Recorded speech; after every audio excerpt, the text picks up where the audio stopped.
3 year practice rule का जो मामला है, इस समय जुडिशियल एस्पायरेंट के लिए बहुत ही महत्वपूर्ण मामलों में से एक है। आप इस समय यूट्यूब पे और बाकी सोशल मीडियाज़ पे देख रहे होंगे कि सुप्रीम कोर्ट ने ये जो पिटीशन चल रहा था, इसका जो है आदेश, उसने आदेश को क्लियर करने के बजाय जिसकी सुनवाई हो रही थी, उसको रिज़र्व कर लिया है। तो क्या है पूरा मामला, बताऊँगी मैं आपको सब कुछ।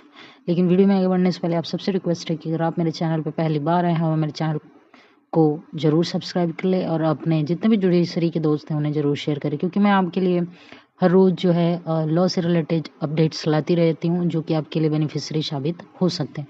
वेल दोस्तों, मामला पूरा क्या है, अगर इसकी बात करें हम, तो 20 मई 2025 आपको याद होगा कि सुप्रीम कोर्ट ने ऑल इंडिया जजेज एसोसिएशन मामले में फैसला दिया था कि जो सिविल जज होंगे फ्यूचर में, उनको सिविल जज बनने के लिए कम से कम 3 ईयर की जो एक्चुअल प्रैक्टिस होती है उसकी नीड होगी, बिना उसके वो जज नहीं बन पाएंगे। कोर्ट ने कहा कि केवल किताबी ही ज्ञान पर्याप्त नहीं होता है किसी भी विद्यार्थी के लिए, क्योंकि विद्यार्थी जीवन से जो वो डायरेक्ट जज बनता है तो उसके लिए काफ़ी मुश्किलें होती है। तो इसलिए ये 3 ईयर का जो प्रैक्टिस रूल था, सुप्रीम कोर्ट ने सोचा कि इसको लाया जाए और इसका जो व्यावहारिक अनुभव है वो स्टूडेंट सीखेंगे और उसके बाद जुडिशरी में जब जाएंगे तो उनके लिए ये हेल्पफुल होगा। लेकिन इसी का कई लोगों ने विरोध किया और रिव्यू जो पिटीशन है वो दायर हुई। फैसले के बाद जो कई अभ्यर्थी संस्थाएं, लॉ ग्रेजुएट्स और अन्य लोगों ने भी रिव्यू पिटीशन दायर की। उनका कहना था कि लाखों ऐसे छात्र हैं जो बिना 3 साल की प्रैक्टिस वाले नियम के अनुसार तैयारी कर रहे हैं, उनके भविष्य पे खतरा मंडरा जाएगा। अचानक नियम बदलने से उनके करियर पर गंभीर प्रभाव पड़ेगा, क्योंकि अब तक 4 साल 5 साल से वैकेंसीज लॉ की रेगुलर आती नहीं है। बच्चे प्रैक्टिस छोड़ के शिद्दत से तैयारी करते हैं, लाइब्रेरी में समय बिताते हैं और ऐसा जब सुप्रीम कोर्ट ने ऐसा जजमेंट अभी दिया नहीं है, लेकिन ऐसा विचार कर रहा है कि जजमेंट दे, तो फिर ऐसे बच्चों के लिए तो काफ़ी मुश्किलें हो जाएंगी, क्योंकि बीता हुआ समय वापस आ नहीं सकता है और बच्चे कैसे फिर इस चीज़ से बाहर निकलेंगे। कई राज्यों में तो जुडिशियल जो सर्विस रूल्स हैं, इसका तो प्रावधान ही नहीं था और जुडिशियल जो एकेडमिक जो परीक्षण देकर भी सक्षम जज तैयारी किए जा सकते हैं, ऐसा भी कुछ लोगों ने अपनी रिव्यू पिटीशन में कहा। सुप्रीम कोर्ट में मैं बता दूं आपको कि इसको लेके क्या-क्या बहस हुई। तो सुनवाई के दौरान मुख्य मुद्दे ये रहे हैं कि क्या 3 वर्ष की जो वकालत वास्तव में बेहतर जज बनने के लिए आवश्यक है? क्या नियम जो है संविधान के अनुच्छेद 14 और 16 के अनुरूप है? क्या कोर्ट को यह नियम बनाना चाहिए था कि और जो भी राज्य है, हाई कोर्ट है, उसको विचार करने के लिए समय देना चाहिए, या पहले से तैयारी कर रहे हैं जो छात्र हैं उनको कोई ट्रांजिशनल प्रोटेक्शन मिलनी चाहिए, या 3 साल की जगह कोई और कम समय लागू किया जाए जुडिशियल ट्रेनिंग के लिए, या क्लर्कशिप जैसे ऑप्शन रखे जाए तो ये बेहतर होगा।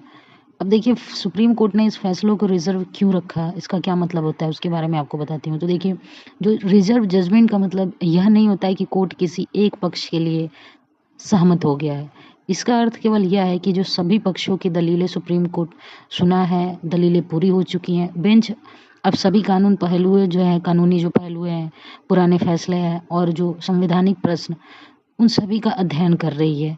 तो उसके लिए उसको समय चाहिए, तो त्वरित कार्यवाही उस पे सुप्रीम कोर्ट नहीं कर सकता है, क्योंकि यह फैसला पूरे देश का जो जुडिशियल सिस्टम है, जुडिशियल सर्विसेज को हिट करेगा, उसको चेंज करेगा। इसलिए जो सुप्रीम कोर्ट है, कोई भी निर्णय लेने से पहले बहुत ही अच्छे से सोच समझ लेना चाहता है। अब इसके आगे क्या हो सकता है, मान लीजिए सुप्रीम कोर्ट ऑर्डर क्या कर सकता है।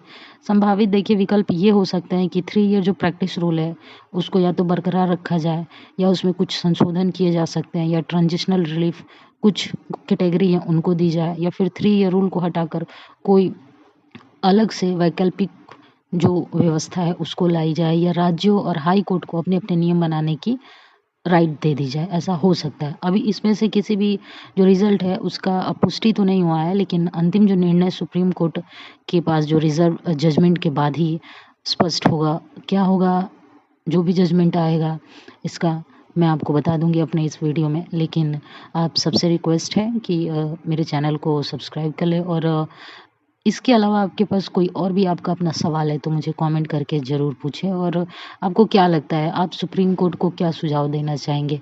क्या करना चाहिए? जो बच्चे अभी कुछ सालों से तैयारी कर रहे हैं, उनके भविष्य पे कितना प्रॉब्लमैटिक ये क्रिएट कर सकता है? आप खुद भी तैयारी कर रहे होंगे, तो कोई राय है तो मुझे कमेंट बॉक्स में ज़रूर दें।